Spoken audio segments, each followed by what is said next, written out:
She always returned what wasn't hers, including a heart she found by accident. Her name was Alara, and she had a strange kind of luck. Not the lottery-winning kind, but the kind that led her to lost things. Wallets, mostly. It started when she was 10, finding a worn leather billfold near the swings at the park. Her dad taught her how to find the owner, using the driver's license inside. The relief on the man's face when she handed it back was a feeling she never forgot. It was like giving someone back a small piece of their life. From then on, it became her thing. A red clutch left on a bus seat. A money clip dropped on a busy sidewalk. A sporty nylon wallet forgotten at a coffee shop. Each one was a little mystery. A short story she got to be a part of. She'd look at the IDs. The family photos tucked inside. The receipts that told a tale of someone's day. It felt intimate, like a brief, secret glimpse into another person's world. And she always returned them. Her friends joked she was the city's unofficial lost and found.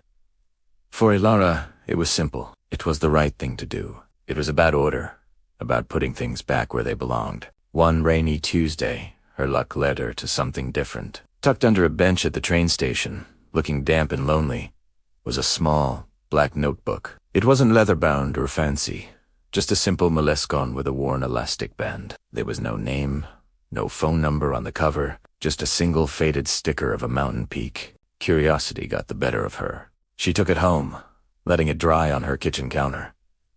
That evening, she opened it. The pages were filled not with appointments or to-do lists, but with sketches, poems, and raw, unfiltered thoughts. It was a diary, a soul laid bare on paper. The handwriting was a sharp, intelligent scroll, detailing struggles with a creative project, observations about strangers on the train, and a deep, quiet loneliness that echoed her own. She read about his love for old movies, his habit of drinking tea at 3 a.m., and his dream of one day climbing the mountain on the sticker. Ilara felt like a trespasser, but she couldn't stop reading. This person, this stranger, felt more familiar to her than anyone she knew. She saw herself in his words, in his longing for connection in a city of millions. For the first time, she found something she wasn't sure she wanted to return. This notebook felt like a secret meant just for her. It was a connection, a silent conversation with a kindred spirit. For a week, the notebook was her constant companion. She'd trace his sketches and reread his poems. She felt a strange sense of ownership, a protectiveness over this person's inner world. But her conscience, the same one that had driven her to track down a dozen wallet owners, started to prickle.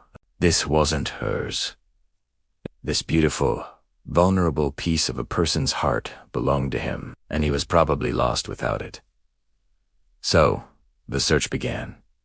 It was her most difficult one yet. There were no IDs, no credit cards, just clues. He mentioned a specific coffee shop, the Daily Grind, where the barista always drew a smiley face on his cup. He wrote about a small, independent bookstore, The Last Page, where he spent his Saturday afternoons. He even sketched the view from his apartment window, a unique perspective of the old clock tower downtown. Ilara turned into a detective. She started at the Daily Grind, asking the baristas if they recognized the handwriting or the mountain sticker. No luck. She spent a Saturday at The Last Page, hoping to spot a man lingering in the poetry section. Nothing.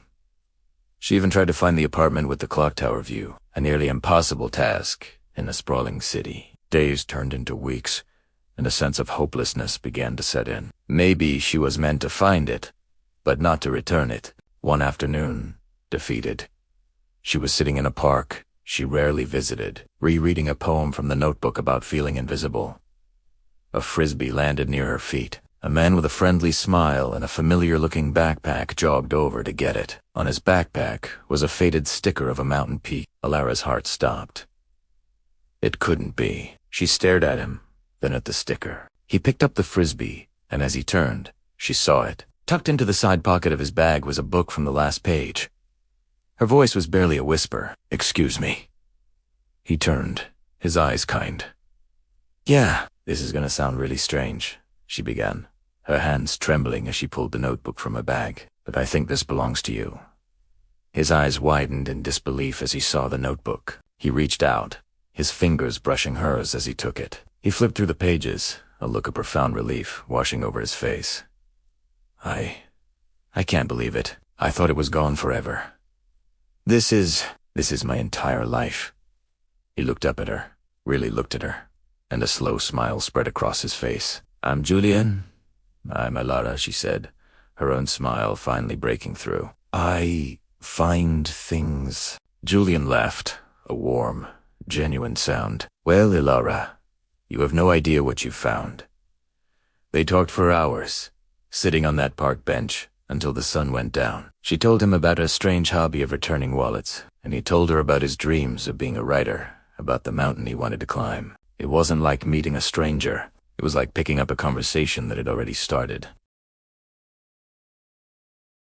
Returning the notebook was the hardest thing she'd ever had to do, but in doing so, she didn't lose a piece of him. She gained all of him. She learned that some things, when returned to their rightful place, create a space for something new and even more beautiful to grow. Alara had always been the girl who returned lost things.